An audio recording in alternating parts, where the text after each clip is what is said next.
Liquefied natural gas is to provide Europe's energy security in the coming winter. Amid the war in Ukraine, Russia isn't delivering the gas it used to and trying to make itself independent from Putin's fossil fuel deliveries. EU countries have been buying a lot of LNG from the Middle East or the United States, at times outbidding countries that are also heavily banking on liquefied natural gas like India, Pakistan or Myanmar. But now there are more than 35 LNG-laden vessels drifting off the coast of Spain and around the Mediterranean. Spain has 6 terminals in total and has around half the regasification capacities of the entire European Union. Now, Spain's national gas grid operator already said that it may have to reject unloads of LNG due to overcapacity at its terminals.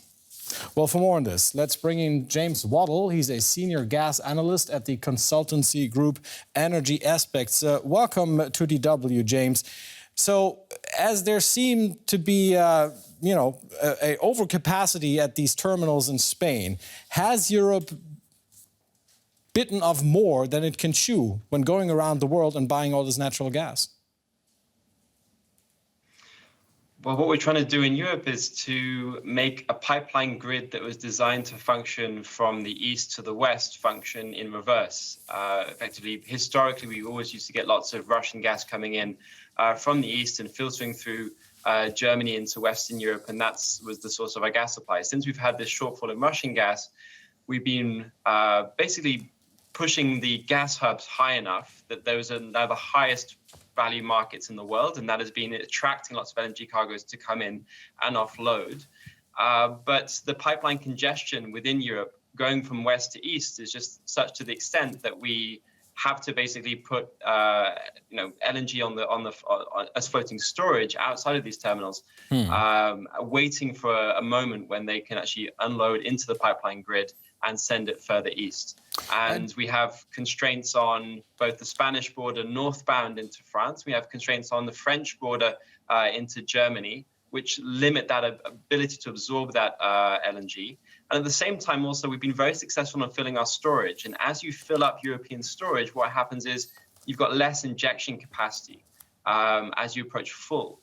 And so that means that there isn't that space to put a lot of the gas. And it's not until we get into the proper heating season in November, December, January, that we'll start to be able to absorb more of this gas and actually bring it into the grid.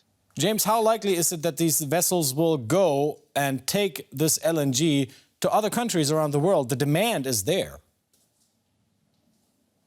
Well, right now, the prices are signaling a huge contango, meaning very low prompt prices and then much higher prices further on for winter delivery in Europe. So a lot of it is going to stay, as floating storage, where you're just going to wait for a month. The cost of waiting for a month is about $5 MMBTU, and the spread between the prompt contracts and those for delivery in November, December is about 20. So there's still an economic rationale just to keep those LNG supplies on tankers outside of Europe. But yes, we are starting to see new buying interest from some of the countries you mentioned at the start there, India and potentially some of the other markets in Asia coming back into the market for spot cargoes because it is now competitive for bidding those cargoes away.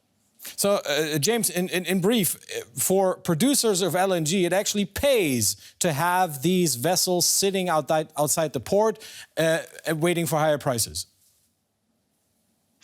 Well, we've had a huge explosion in the cost of actually chartering a vessel. So those costs are actually holding LNG on vessels for 30 days or 60 days are very high historically. But the spreads between prices right now and prices for delivery in 1 or 2 months are so big right now that it actually does make economic sense just to keep the LNG sitting outside of Europe. James Waddle of the consultancy group Energy Aspects. James, thank you for your thoughts.